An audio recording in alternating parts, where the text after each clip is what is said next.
Sin agua no hay vida. Y sin tierra no hay paz. Without water, there's no life. Without land, there's no peace. And I think that really gets at the heart of the spiritual, cultural, and material relationship that our community has to the watershed.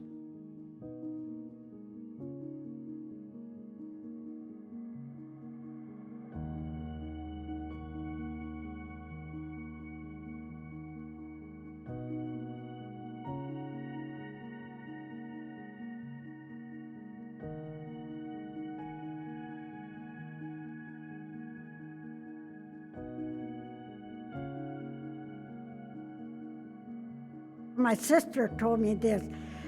Teresa used to bring a broken down cat from somewhere or a dog that was hurt, and we would see you get different plants and mix and put it on the dog or cat.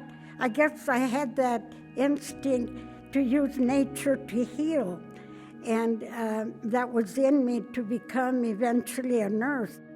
I used to see my grandma use certain things like a cup of tea for a stomach ache, simple things. And not only did it heal, you were taking part of the earth back into you again. Self-reliance has reawakened during the pandemic. You know, as supply chains got disrupted and people got tired of driving 50 miles to Alamosa to shop for groceries and supplies, they realized that right here we have a resource that we can use, our own farms, in order to feed our own communities. We grow abundance of apples, peaches, cherries, plums, a lot of the fruits. I grow some chili and tomatoes. It's always good to know what kind of red chili you're eating when you're doing it yourself.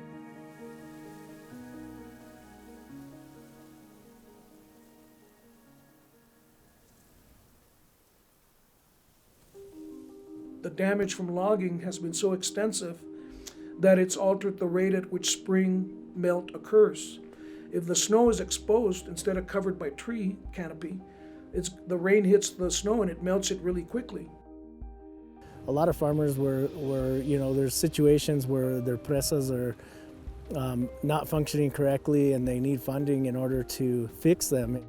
A lot of times farmers will lose crops because they're just not getting the water they need. There are disproportionately impacted communities. Oftentimes, their voices are not at the table when it comes to decision-making processes. I overheard one of the former state engineers say, oh, those Mexicans down there, they're just playing around with water, with no sense of the profundity of our governance system and all the rest. The acequia is a watershed democracy. It's celebrated all over the planet.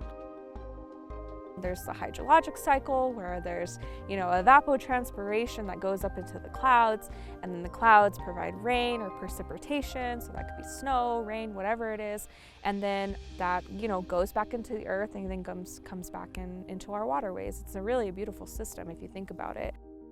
The way we irrigate with flood irrigation replenishes the watershed and recharges the aquifer and creates habitat for wildlife. So while the industrial farmers in the rest of the valley with their 5,000 center pivot wells are destroying wetlands, we're creating them. What we have that the Colorado Water Plan lacks is indigenous knowledge. In our Pueblo communities, women are water carriers, and so we have this innate connection to water that nobody else can understand. And that characteristic of matriarchy is definitely missing from dominant concepts of conservation and stewardship. Indigenous people really do have that metaphysical understanding of hydrologic systems, and we have surrounded our culture and traditions around that system as well. The health of the river is directly connected to the health of our Pueblo communities. For ceremonial purposes, we ingest the water, we bathe in the water, and we utilize foods and resources that come directly from the water.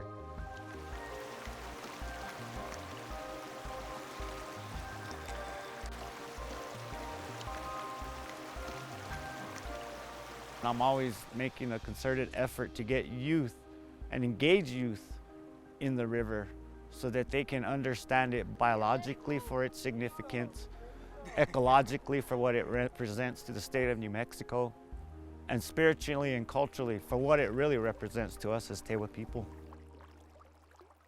it's not just what uses do we have of the mountain, that's important, but what services do we provide the mountain? What do we do as human beings to support the health of the watershed? It works both ways.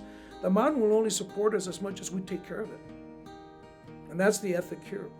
People have a sense of obligation of caring for the watershed because it's the source of their livelihood. We're seeing less and less snowpack. We have to think about, okay, how are we going to store water? How are we also going to meet our Rio Grande Compact allegations? How are we going to ensure that pueblos and tribes who have rights to water also get their full allocation rights? In my mind, we should convene a statewide summit led by BIPOC communities so that we can really articulate not just our ethics, but more important, our version of the science. As a Tewa person, I stay active in all arenas so that our voice is heard. And it also enables us to be good stewards on lands that are culturally significant to us and yet lie far from our reservations.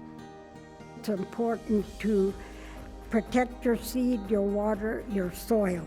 3 basic things. New Mexico as a whole, I mean, it's beautiful. I mean, it's something that we need to preserve. People have a plan A, a plan B, but we don't have a planet B. We have to take care of what we have, and we have to preserve our culture. We have to preserve our watersheds. What balances our life, what balances every life, all the way to the grass, all the way to trees, everything. Everything needs water. Yes, we're in a crisis and there's urgency, but we can't make rush decisions because it's not going to turn out right. We have to spend intentional time to think about what those solutions are.